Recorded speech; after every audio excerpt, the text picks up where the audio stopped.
केलं ना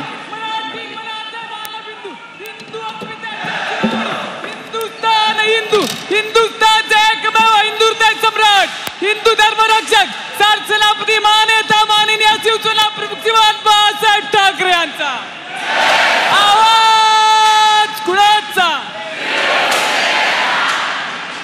जमलेल्या माझ्या तमाम हिंदू बांधवांनो, भगिनींनो आणि मातांनो,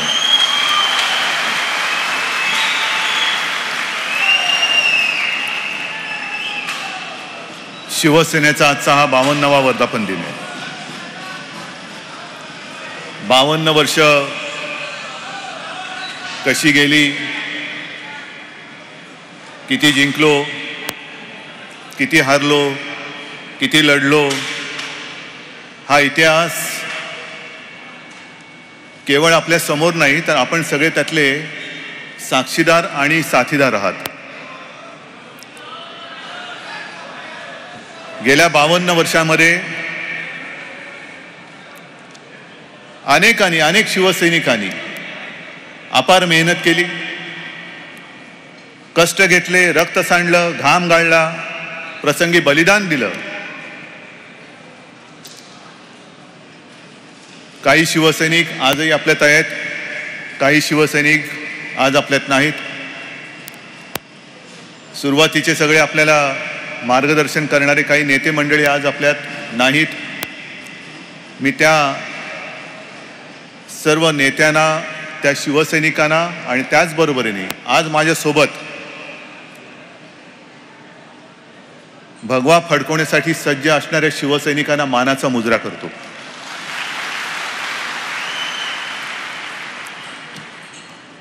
राजकारण म्हटलं, निवडणुका म्हटल्यानंतर जय पराजय होतात. जिंकलो म्हणून आपण कधी माजलो नाही आणि हारलो म्हणून कधी थांबलो नाही आणि थांबणार सुद्धा नाही. जिंकणं हे खूप सुखावं असतंच, असायलाच पाहिजे. पण विशेष म्हणजे हारल्यानंतर सुद्धा आपुलकीनी जी माणसं भिवू नकोस, आम्ही तुझ्या सोबत आहोत, खरी ताकद असते आणि त्या ताकदीला जपा. दिवसभरचं आपलं आजचं शिबिर झालेलं आहे. साधारणतः आपण 19 जून एक षण्मुखानंदला नाटक ठेवतो, मग त्याच्यामध्ये थोडंफार मार्गदर्शन होतं न होतं. पण आज मी ठरवलं की येतं वर्ष हे निवडणुकांचं वर्ष आहे. अनिल देसाई सुरुवातीला माझ्याकडे जेव्हा आला आणि मला म्हणाला की भगवा फडकणारच, म्हटलं नाही, नुसता फडकणारच नाही, फडकवणारच.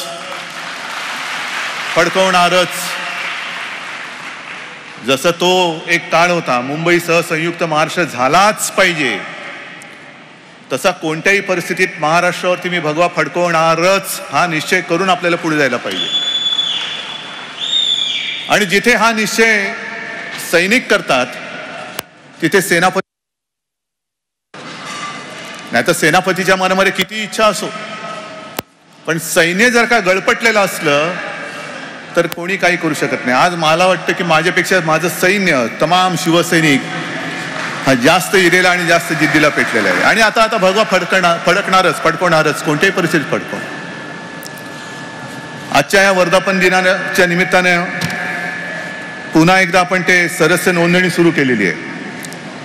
साहजिकच आहे, आपल्या तमाम शिवसैनिकांच्या साक्षीने मी स्वतः पहिली स्वाक्षरी करून एक त्या नियमाप्रमाणे सदस्य म्हणून माझी नोंदणी करून घेतलेली आहे. आपल्याला सुद्धा ही करावी लागेल. आणि नुसती एवढीच नाही, स्वतःपुरतं नाही, जर शिवधनुष्य उचलायचं असेल तर असा निश्चय केला पाहिजे की माझा पक्ष शिवसेना पक्ष हा माझ्या महाराष्ट्रामधला नंबर 1चा पक्ष मी करणारच. आणि त्याच्याप्रमाणे आज तुम्ही सुरुवात करा. आणि प्रत्यक्षात झालं पाहिजे. मिस कॉलवरती मला सदस्य नको, अजिबात नको. कारण हे मिस कॉलवरने जे सदस्य नोंदले जातात, काल परवाकडे मी बातमी वाचली की एकाने त्याचा फोन बंद पडला एअरटेलचा, म्हणून दुसऱ्याच्या फोनवरनं एअरटेल कंपनीला फोन केला, फोन लागला आणि कट झाला आणि तिकडनं परत फोन आला की अभिनंदन, आपण भाजपाचे सदस्य झालात. हे असं काही नको मला, मिस काही नकोय मला, आहे ते रोखोक समोरासमोर पाहिजे, जे आहे ते मर्द सैनिक मला पाहिजेत. फोनवरनं नुसते सैनिक होणारे सैनिक असू शकत नाहीत. आणि आजचा संपूर्ण दिवसाचा आपला कार्यक्रम पाहिल्यानंतर मी थोडंफार बघत होतो टीव्हीवर. खरं म्हणजे माझ्याकडे आता बोलण्याची काही आवश्यकता आहे किंबहुना विषय तशातला भागच राहिलेला नाहीये. कारण भगवा फडकवण्याचा निर्धार तुम्ही करून आलेलाच आहात. शिवसेनेचा मुख्यमंत्री महाराष्ट्रामध्ये मी करणार म्हणजे करणारच, हा निर्धार घेऊन मी आता पुढे चाललेलो आहे.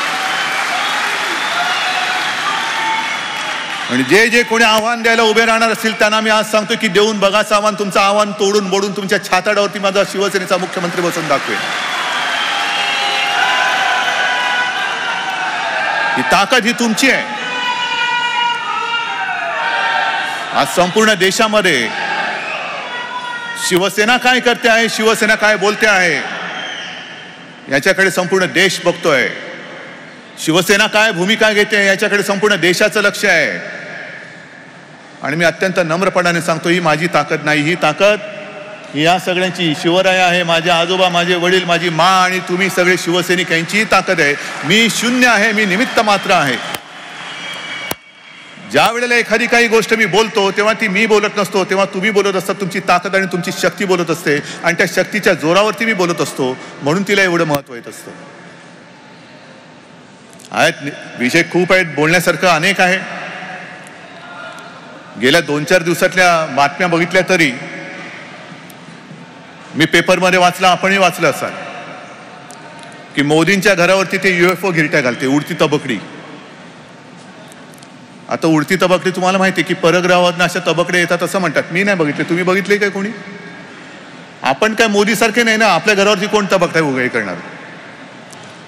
पण उडती तबकडी फिरते म्हटल्यानंतर मला असं वाटलं की बरोबर आहे की आता पृथ्वीवरती बघण्यासारखं काय राहिलेलं नाहीये. ही कोणत्या तरी तिथल्या टुरिस्ट कंपनीने पाठवली असेल, एक कोणतरी गिराईक आहे, बघा दिसतंय का, मिळतंय का बघा. आणि काय सांगता येत नाही. येत्या 4 दिवसात बातमी येईल, मोदी मंगळावरती रवाना.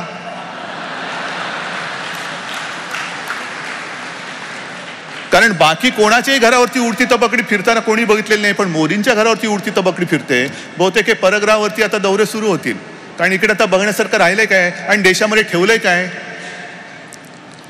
4 वर्ष सगळे थापा मारून झालेले आहेत, आता पुढे काय, आता तिकडे बघू थापा मारून. पण हा एकूण जो का सगळा कारभार बघितलेला आहे, भगवा फडकवायचा आहे, हे मुद्दामून मी आजचं शिबिर का ठेवलं की भगवा नेमका कशासाठी फडकवायचा आहे त्याच्याकडे आता लक्ष द्या. नुसतं सत्तेच्या लालसेपायी मला भगवा नाही फडकवायचा आणि तसा माझा मुख्यमंत्री काम सुद्धा मी त्याला करू देणार नाही. मला सगळं पाहिजे म्हणून मला भगवा फडकवायचं नाही. जनतेला काय पाहिजे, जनतेसाठी मला भगवा फडकवायचा आहे, माझ्यासाठी मला भगवा नाही फडकवायचा. आणि एकूण जो काय कारभार चाललाय, मी येताना बातमी आली की जम्मू काश्मीर मधल्या सरकारचा पाठिंबा भारतीय जनता पक्षाने काढून घेतला. चांगलं आहे, अभिनंदन आहे त्यांचं. पण जम्मू काश्मीरचं सरकार नालायक आहे हे कळायला तुम्हाला 3-3.5 वर्ष जावी लागली.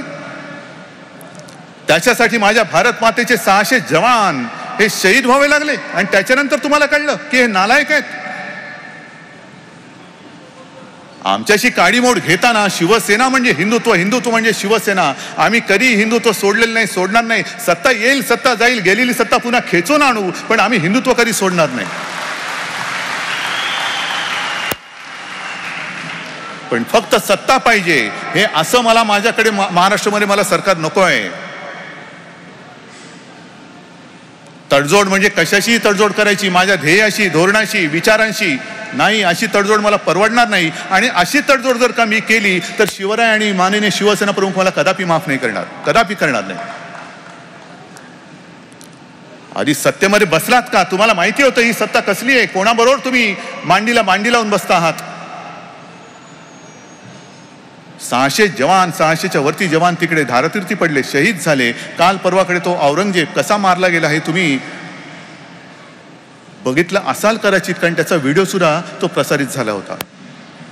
मी नाही पाहिला. जो औरंगजेब, एक औरंगजेब असा होता हरामी, ज्याने माझ्या छत्रपती संभाजीराजांचं हाल करून त्यांची हत्या केली. पण संभाजीराजे देव, त्यांनी प्राण सोडला पण देव, देश आणि धर्म सोडला नाही. तो माझा संभाजीराजा. आणि त्याच्यापासून प्रेरणा घेतलेला मी म्हणेन हा दुसरा औरंगजेब. कसा हा नियतीचा खेळ असतो. एका औरंगजेबाने माझ्या संभाजीराजाचा वध केला आणि त्या संभाजीराजापासून प्रेरणा घेऊन दुसरा औरंगजेब त्या औरंगजेबाच्या अवलादीपुढे ठामपणाने ताटमानाने उभे राहिला. मी नाही पाहिला तो व्हिडिओ, कारण हा व्हिडिओ त्या औरंगजेबाच्या हाल अपेष्टांचा नव्हता. त्याचा कसा छळ केला, त्याची कसे शारीरिक त्याला त्रास दिला, मानसिक कसा छळ केला, हा तो व्हिडिओ नव्हता. तर दुर्दैवाने माझ्या केंद्रातल्या हिंदुस्थान सरकारच्या भेकडपणाचा तो व्हिडिओ होता. भेकडपणा तुम्ही केला. बोलताना ठीक आहे, बोलायला काय जातंय. दहशतवाद्यांना धर्म नसतो, दहशतवाद्यांना धर्म नसतो. तर मग रमजानच्या वेळेला नेमका तुम्ही का शस्त्रसंधी केली? का दुसरा मुहूर्त तुम्हाला मिळाला नाही कुठला? रमजान आला, आम्ही शस्त्रसंधी करतोय. काय ही शस्त्रसंधी काश्मीर सरकारने नव्हती केली, केंद्र सरकारने केली होती. आज तुम्ही ज्यांचा पाठिंबा काढलाय त्या सरकारने नव्हती शस्त्रसंधी केली. सैन्य हे केंद्राच्या अखत्यारीत असतं आणि केंद्राने ती शस्त्रसंधी केली होती. आणि तो औरंगजेब घरी जात होता, ईदसाठी घरी जात होता, त्याला पळून नेऊन त्याला मारला. तो एक पत्रकार मारला. ठीक आहे ना, दहशतवाद्यांना धर्म नसतो ना, मग रमजानच्या वेळेला तुम्ही शस्त्रसंधी करता. तशी शस्त्रसंधी दहशतवादी किंवा पाकिस्तान गणपती नवरात्रीत कधी करतात का? कधी ऐकले तुम्ही की पाकिस्तानने सीज फायर केलंय का? कारण हिंदुस्थानमध्ये गणपती आलेत, नवरात्र सुरू आहे, दिवाळी आलेली आहे, दसरा आहे. म्हणून पाकिस्तानने कधी शस्त्रसंधी नाही केली. उलट रमजानच्या महिन्यामध्ये सुद्धा आपल्या सैनिकांना पळून नेऊन मारणारे एवढे निर्दयी शत्रू आणि त्यांच्यासमोर तुम्ही माणुसकीच्या आरत्या वळता. कशासाठी भगवा फडकायचा आहे? हे जे काय चाललंय हे तुम्हाला मान्य आहे का? हिंदुत्व आम्ही जे म्हणतो ते हिंदुत्व मी अनेकदा सांगितलेलं आहे. आम्ही कोणीही गोहत्येच्या बाजूने अजिबात नाही असू शकत नाही. पण केवळ गाईला वाचवणं म्हणजे हिंदुत्व नाही, अजिबात नाही. तर जो औरंगजेब धर्माने मुसलमान असला तरी माझ्या देशासाठी त्या पाकड्यांच्या समोर शरण न जाता त्यांनी मरण पत्करलं, त्याला मुजरा करणं हे आमचं हिंदुत्व आहे. हे आमचं हिंदुत्व आहे. पण कोणाला काही पडलेलीच नाहीये. खरं म्हणजे या देशाला संरक्षण मंत्री आहे की नाही? संरक्षण मंत्री आहे. तो देशाचा आहे का पक्षाचा आहे? पक्षावरती टीका केल्यानंतर संरक्षण मंत्री प्रेस कॉन्फरन्स घेतात, पण ही सगळी बला आल्यानंतर संरक्षण मंत्री कुठे असतात हे ट्विट केल्यानंतर, त्यांनी ट्विट केल्यानंतर कळतं की संरक्षण मंत्री कुठेतरी आहेत.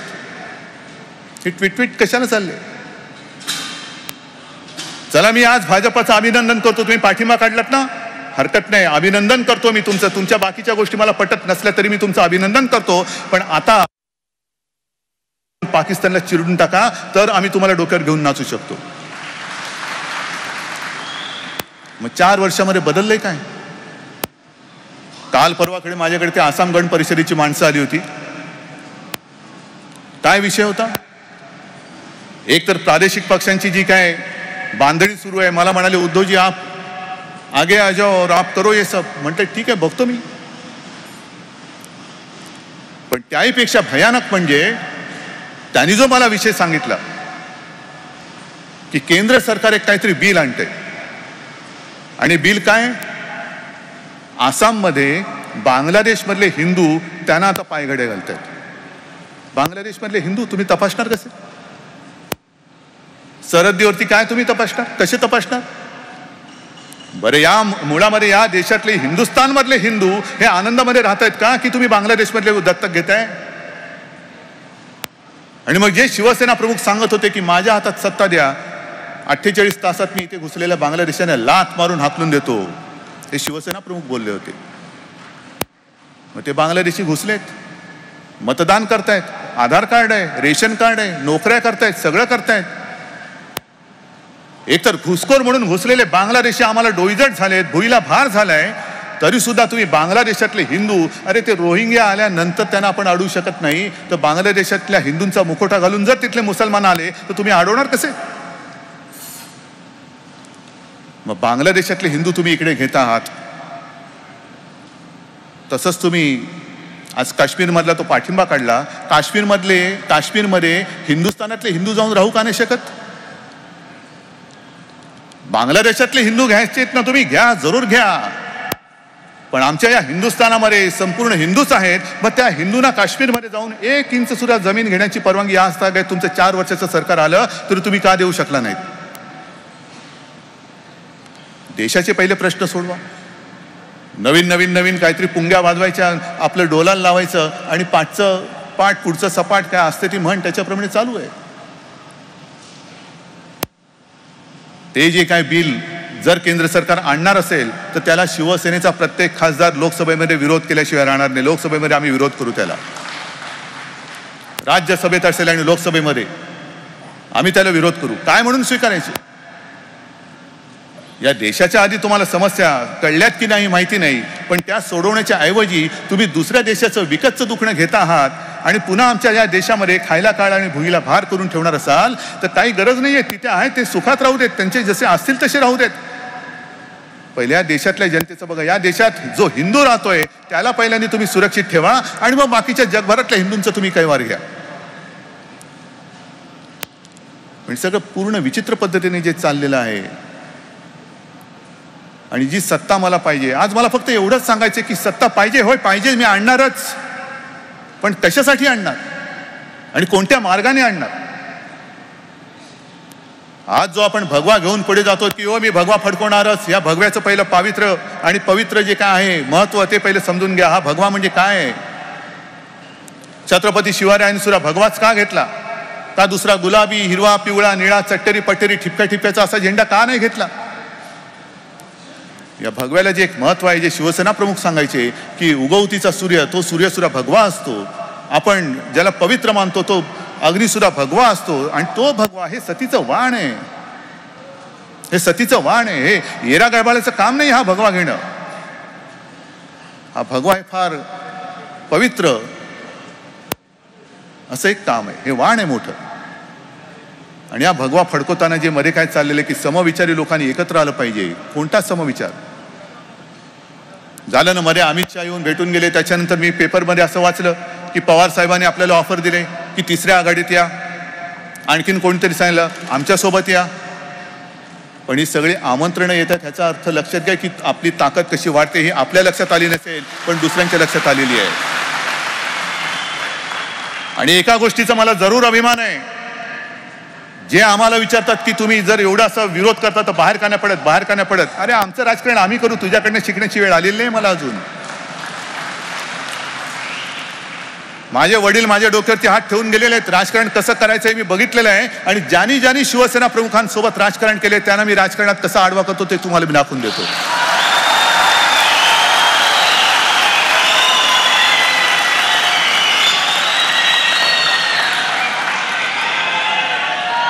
आणि ही जी ताकद वाढलेली आहे,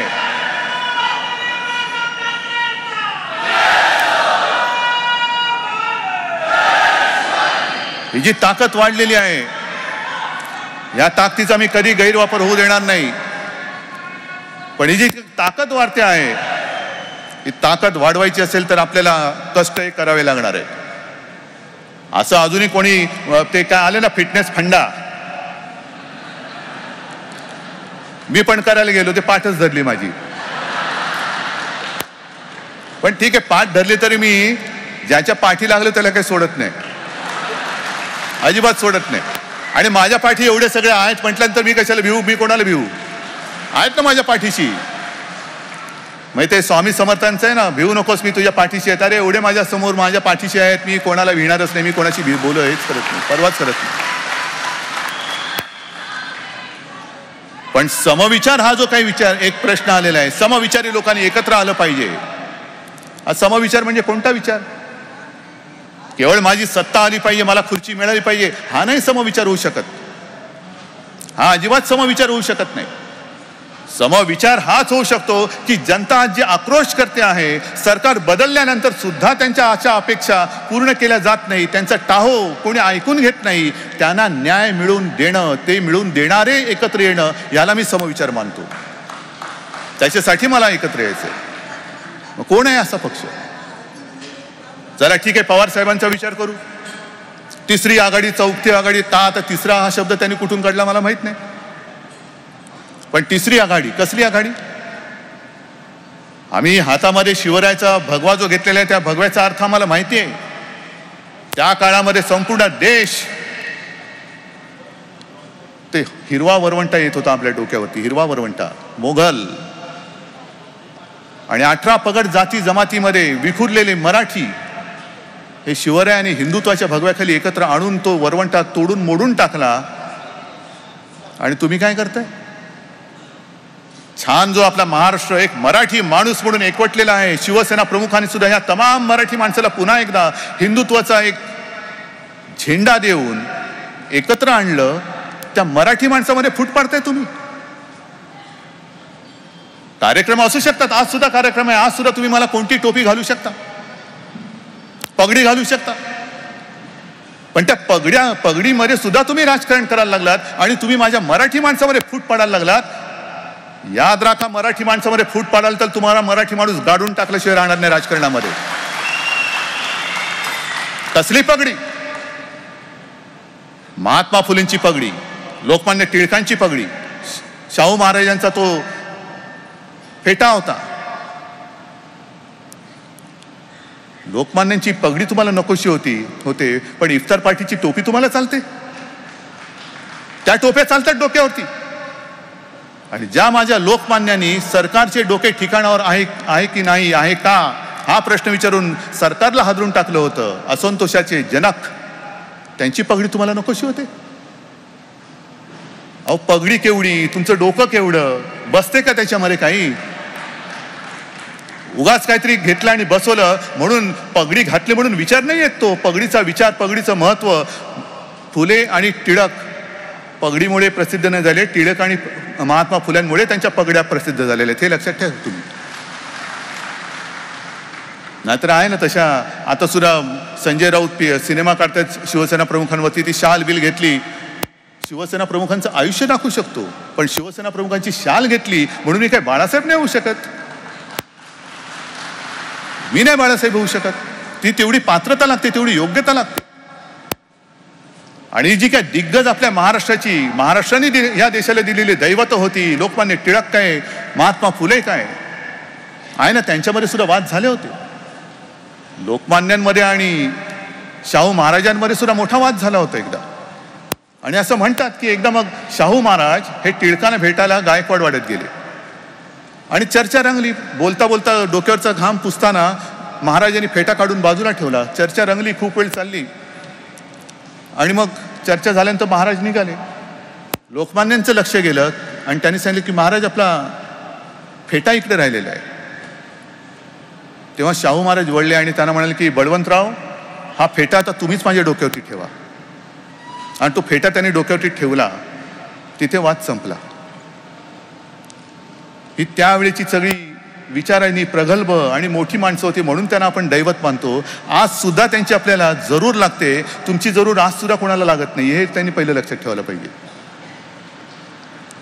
आणि राजकारण करायचंच असेल तर स्वतःची डोकी वापरा, दैवतांच्या पगड्या वापरू नका. दैवतांच्या पगड्या नका वापरू. तेवढी लायकी नाहीये, तेवढी कुवत नाही आपल्यामध्ये. आणि मग आज जे काही सगळे विषय झाले ते विषय बघितल्यानंतर शेती कुठे चाललेली आहे, मला वाटतं भटेवराजींनी 4 वर्ष कशी थापेबाजीची ती तुम्हाला सांगितलेली आहे. गेल्या महिन्यामध्ये मी पालघरला गेलो होतो पोटनिवडणुकीच्या प्रचारासाठी. तिकडे बुलेट ट्रेन असो, मुंबई बडोदा एक्सप्रेस वे असो, तो विषय मी बघितलेला आहे. एकूण जी गोष्ट मी तुम्हाला आता सांगतोय पटते की नाही तुम्ही बघा. कालच मुख्यमंत्री कुठेतरी ते कुठल्या लूपमध्ये हायपर लूप हायपर लूपमध्ये ते बघून आले. 15-20 मिनिटामध्ये पुण्याला. कधी होईल देव जाणे. एकूण मला असं वाटतं की प्रकरण असं चाललंय की वांझोटी स्वप्न दाखवायची, तुम्हाला गुंगवून टाकायचं, मतं मिळवायची आणि यांची आपली हायपरलूप जोरात सुरू, चालले पुढे. Bullet train, bullet train, bullet train. कोणासाठी पाहिजे बुलेट ट्रेन? तुम्ही आज इथे तमाम महाराष्ट्रातनं आलेले माझे सगळे पदाधिकारी आहात, सैनिक आहात, मला एक सांगावं, बुलेट ट्रेनमधनं रोज अहमदाबादला जाणं येणं कोणाला जास्त तुम्हाला उपयोगी पडणार? मला हात वर करून सांगा. एक सुद्धा नाही. मुंबई बडोदा एक्सप्रेस वे, गंमत अशी, एक्सप्रेस वे करणार पण पेट्रोलचे भाव वाढणार, मग जाणार कोण? म्हणजे मध्ये मी कोणाला तरी विचारत होतो की अरे ते जीडीपी असतं काय रे, कुठे असतं ते जीडीपी वाढतोय असं म्हणतात, आपल्याला काय नखं वाढलेली दिसतात, केस वाढलेली दिसतात, पण हा जीडीपी वाढतोय कुठे कळतच नाही, बघायचं कुठे? आणि त्याने मला सांगितलं की बावळट आहेस, जीडीपी म्हणजे गॅस, डिझेल आणि पेट्रोल वाढते की नाही? मग गॅस वाढतोय, डिझेल वाढतोय, पेट्रोल वाढतोय आणि एक्सप्रेस वे, कोण जाणार त्याच्यावरनं? बुलेट ट्रेन, कोणासाठी बुलेट ट्रेन? माझी मुंबई संयुक्त महाराष्ट्राच्या वेळेला 107 हुतात्म्याने, अधिकृत 107, त्यावेळेला ती एक परदेशी वार्ताहर इकडे आली होती, तिने सांगितलं की 107 नाही, 200च्या वरती त्यावेळेला मोरारजींनी मुर्दे पाडले होते मराठी माणसाचे, 200च्या वर. मोरारजी देसाई, राक्षस, नरराक्षस, आणि बलिदान देऊन मुंबई ही मिळवलेली आहे. आपण मुंबई मिळवलेली आहे, मिळालेली नाही, अजिबात नाही. त्या माझ्या मुंबईतून तुम्ही एक एक गोष्टी, आर्थिक केंद्र अहमदाबाद, आणखीन कुठे दिल्ली, हे सगळं मुंबईचं महत्व मारून टाकायचं काम चाललेलं आहे. मुंबईचं महत्व मारतायत. आणि मग ही बुलेट ट्रेन होणार, मग हा बडोदा आणि मुंबई एक्सप्रेस वे होणार. कशासाठी होणार? कोणासाठी होणार? किती माझ्या मुंबईतली मराठी माणसं रोज कामासाठी बडोदा आणि अहमदाबादला जाणार आहेत, आणि किती तिकडची माणसं माझ्या मुंबईमध्ये येणार आहेत. आणि जे आम्ही ठासून सांगतोय, आज सुद्धा मी सांगतो, मुंबई महाराष्ट्रापासून कोणी तोडण्याची हिंमत तर करणार नाही, जो करेल त्याचे आम्ही तुकडे करू, हे तर आज सुद्धा मी सांगतोय. त्याच्यामुळे ती हिंमत कोण करणार नाही. पण मुंबईचं महत्व असं मारायचं आणि तिथून इथे येणाऱ्या जाणाऱ्यांची अशी सोय करायची की मुंबईचं महत्व मारायचं, आणि माझी मराठी माणसाची राजधानी, रक्त सांडून मिळवलेली राजधानी ही गुजरातचं उपनगर करून टाकायची. असं तर काय यांचा डाव नाही ना. जसं आपण म्हणतो की कुठे राहतोस, टाऊनला राहतोस, आणि मग सबब काय आहेत आता आपली मुलुंड बिलुंड ही सगळी आपण उपनगर म्हणतो, बोरिवली. तसं माझं मुंबई, माझी मुंबई, रक्त सांडून मिळवलेली मुंबई ही गुजरातचं उपनगर करून टाकण्याचा तर यांचा डाव नाही ना. आणि तसा जर काय डाव यांनी करण्याचा प्रयत्न केला तर आपण स्वस्त बसणार आहोत, सहन करणार आहोत? का आम्ही बुलेट ट्रेनला विरोध करतोय? का आम्ही त्या एक्सप्रेसला विरोध करतोय? विकासाच्या आड आम्ही येणारी नतद्रष्ट माणसं नाही आहोत. आम्हाला विकास पाहिजे, पण उद्या माझ्या मराठी माणसाचं थडगं बांधून तुमचे जर काही इमले बांधले जाणार असतील तर तुमची इमले, तुमची थडगी म्हणून आम्ही बांधल्याशिवाय राहणार नाही. हा इशारा शिवसेना पक्षप्रमुख म्हणून त्यांना देतोय. हा असा विकास नकोय. नाणारचा सुद्धा आम्ही विरोध करतोय. कशासाठी करतोय विरोध? अनेक जण सांगतात की तुम्ही नाणारला कशाला विरोध करता हो, महाराष्ट्राची इकॉनॉमी वाढेल. म्हटलं कशी वाढेल इकॉनॉमी? एक तर माझा निसर्ग सुंदर कोकण पट्टा आहे. हा कोकण पट्टा हा तुम्ही एवढे त्याच्यामध्ये प्रकल्प टाकताय की एवढे प्रकल्प टाकल्यानंतर त्याची राख रांगोळी होऊन जाणार. जैतापूर तिकडेच, औष्णिक वीज प्रकल्प तिकडेच, एनरॉन तिकडेच, त्याच्यामध्ये आणखीन कमी पडते म्हणून ही नाणारची रिफायनरी तिकडे होणार होती, ती आता होत नाही. आम्ही होऊ देत नाही. पण तिकडे सुद्धा लाखो रोजगार येणार. तिथली ती जी काय मंडळी आली होती, गावकरी मंडळी आली होती, त्याने मुख्यमंत्र्यांनी सांगितलं की मुख्यमंत्री महोदय, आम्ही तुमच्याकडे आलोय कुठे की आम्हाला रोजगार मिळत नाही. आम्ही आमच्याकडे खाऊन पिऊन आम्ही सुखी आहोत, पण लाखो रोजगार जो काय तुम्ही आणणार आहात, हा लाखो रोजगार पुन्हा तिकडे उपरे येणार. एक तर तिथली जमीन, ते शहा वगैरे त्या लोकांनी गिळंकृत केलेलीच आहेत, आपल्याला कळलं पण नाही. म्हणजे जमीन गेली, रोजगार गेला, आणि माझा कोकणी माणूस हक्काची जमीन सोडून हा तिकडे जर का असा देशोधडीला लागणार असेल तर असा विकास हा महाराष्ट्र माझा स्वीकारेल? जा, घेऊन जा, जिकडे जायचं तिकडे घेऊन जा. ते भाजपचेच आमदार मागे लागलेत की आम्हाला, तुम्हाला नको असेल तर विदर्भात द्या. विदर्भात घेऊन जा, हरकत नाही. विदर्भ माझाच आहे. आता सुद्धा जे काय अधिवेशन होतंय 4 तारखेपासून नागपूरमध्ये होतंय. मला विचारलं तुम्ही विरोध करणार का? म्हटलं कशाला करू विरोध? नागपूर ही माझ्या महाराष्ट्राची उपराजधानी आणि ती उपराजधानी महाराष्ट्रामध्येच राहणार, महाराष्ट्रामध्येच राहणार. फक्त माझं एकच म्हणणं आहे की तिकडे तुम्ही खास करून अधिवेशन घेणार असाल, खास पावसाचं अधिवेशन तिकडे घेणार असाल, कारण काय मला माहित नाही.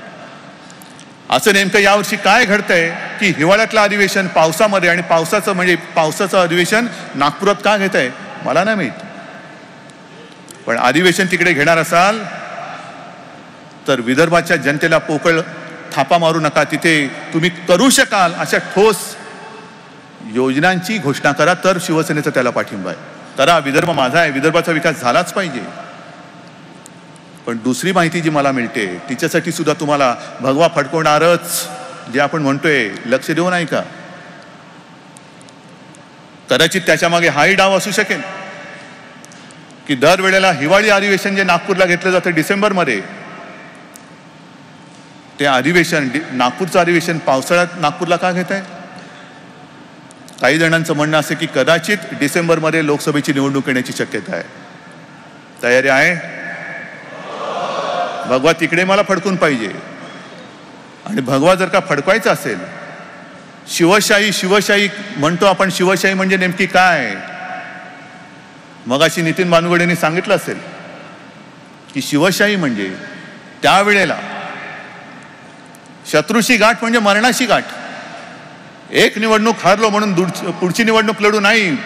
लढायला गेला जिवंत तरी येशील, नाही तर तिथल्या तिथे मरशील, तरी सुद्धा हाच माझा राजा आणि याच्यासाठी मी प्राण द्यायला तयार आहे. ही भावना त्यावेळेला साध्या सुऱ्या शेतकऱ्यांच्या मनामध्ये जी रुजली, काटक जनतेच्या मनामध्ये रुजली, ते जे काय शिवरायांनी करून ठेवले ते आजपर्यंत कोणालाही जमलेलं नाही आणि जमू शकत नाही. ती शिवशाही, या सुद्धा शिवशाही पाहिजे. कारण राजाबद्दलचा विश्वास, मेलो तरी 72, पण माझ्या कुटुंबाचं आणि पुढच्या पिढ्यांचं कोट कल्याण करू शकेल, भलं करू शकेल, तर तो हाच राजा करू शकेल. हा विश्वास त्यावेळेला शिवरायाकडे. असं कोणती जादू होती, कोणता मंत्र होता. हे फेसबुक नव्हतं, ट्विटर नव्हता, काही नव्हतं. तरी सुद्धा राज्यातल्या खेडोपाड्यात आणि कानाकोपऱ्यामध्ये शिवरायाची महती जी पसरली होती. आणि आज सुद्धा आदिवासी पाड्यामध्ये जा तुम्ही, महाराष्ट्राच्या कोणत्याही कानाकोपऱ्यात जा तुम्ही, कदाचित शिक्षण नाही, देशाचा पंतप्रधान कोण हे माहिती नसेल लोकांना, पण छत्रपती शिवाजी महाराज कोण हे त्यांना फक्त माहिती आहे. हे जे काय रक्तामध्ये भिनत भिनत भिनत रुजत आलेले ती खरी शिवशाही.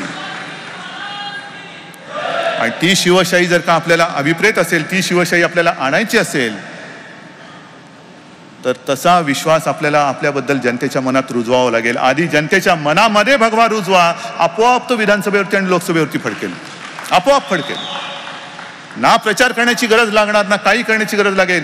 जा, शिवरायाचा सैनिक, शिवरायाचा मावळा, शिवसैनिक.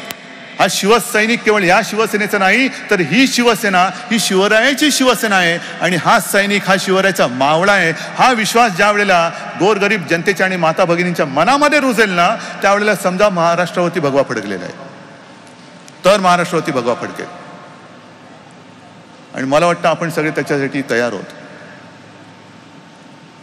आज सुद्धा सत्तेमध्ये आपण आहोत, उद्या आपली सत्ता आणायची आहे, ती आणणारच. पण एका गोष्टीचा मला नक्की अभिमान आहे की सत्तेत गेल्यानंतर आपण माजलेलो नाहीत, माजू शकत नाही. आज सुद्धा जनतेच्या प्रश्नासाठी, जनतेच्या हितासाठी सत्ता असली काय आणि नसली काय, आपण रस्त्यावरती उतरून सरकारला नमवू शकतो. ही ताकद आपल्याला उद्याचं यश मिळवून देणार आहे. आणि म्हणून तुम्ही निर्धाराने आलेला आहात, निर्धार करून जात आहात. नुसतं घरोघरी जा आणि करा, काय करायचं काहीच नाहीये. घरोघरी जा सांगितलं, आम्ही गेलो आणि तिकडनं फोन केला, आता काय करू. नाही, साऱ्या गोष्टी आहेत. सरकारने जो काही एक अगडबंब खर्च करून ठेवलेला आहे जाहिरातींवरती, 4,000 कोटी जनतेचे, सरकारने काय आकाशातून नाही आणले, ट्रम्पने नाही दिले त्यांना. हे हिंदुस्थानच्या जनतेचे हक्काचे पैसे होर्डिंग लावली जात आहेत, जाहिराती दिल्या जात आहेत. आणि ते सुद्धा थोडके नाही तर 3,500-4 हजार कोटी रुपये. ही योजना, ती योजना, सौभाग्य योजना, अमुक योजना करा. सगळ्या जाहिरातीचं एक बार तयार करा. आणि तुम्ही जिथून आला असाल त्या गावामध्ये जा, सदस्य नोंदणीला जाल, तसं ते एक बाड घेऊन जा आणि प्रामाणिकपणाने विचारा की सरकारची ही योजना तुम्हाला मिळाली का? येस, हो असेल हो करा, नाही असेल नाही करा. कारण हे जे काय मोहजाळ पसरवलं जात आहे, आपल्याला काय वाटतं की पंतप्रधानांचा चेहरा लागलेला आहे, मुख्यमंत्र्यांचा चेहरा लागलेला आहे, मग खोटं कसं असेल? माझ्या गावात नसेल झालं, पलीकडच्या गावात झालं असेल. पलीकडच्या गावात विचार करतील, माझ्या गावात नसेल झालं, पलीकडच्या गावात झालं असेल. पण ज्या वेळेला सगळीकडे जसं संपर्क अभियान, असं जो एक काय शब्द आहे गोंडस संपर्क अभियान, तसं मला असं वाटतं की सत्य शोधन अभियान करा. सत्य शोधा, सत्य शोधा, काय खरं काय खोटं. लोकांना विचारा की बाबा हे सगळं तुम्ही केलेलं आहात, तुम्ही बघता आहात, ज्या अपेक्षेने आपण सरकारला निवडून दिलं होतं, होय आम्ही सुद्धा तुमच्या बरोबरीने खांद्याला खांदा लावून हे सरकार आणलं होतं. आणि या योजना सरकारने जाहीर केल्यात. हे सरकार सांगते की एवढ्या योजना, एवढे कोटी रुपये शेतकऱ्यांच्या कर्जमुक्तीसाठी वापरले, एवढे कोटी रुपये आम्ही महिलांसाठी वापरले. खरं काय आणि खोटं काय, येऊ द्या आकडेवारी. हे आरसा दाखवण्याचं काम सुद्धा आपल्याला करावं लागेल. आणि त्यावेळेला लोकांना कळेल की नाही, ही लोक ही सच्ची आहेत.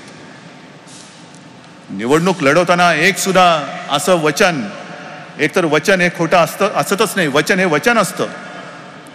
केवळ सत्ता पाहिजे म्हणून मी कोणतीही अशी गोष्ट करणार नाही की सत्ता आल्यानंतर मला खाली मान घालायला लागेल. मी कदापि करणार नाही.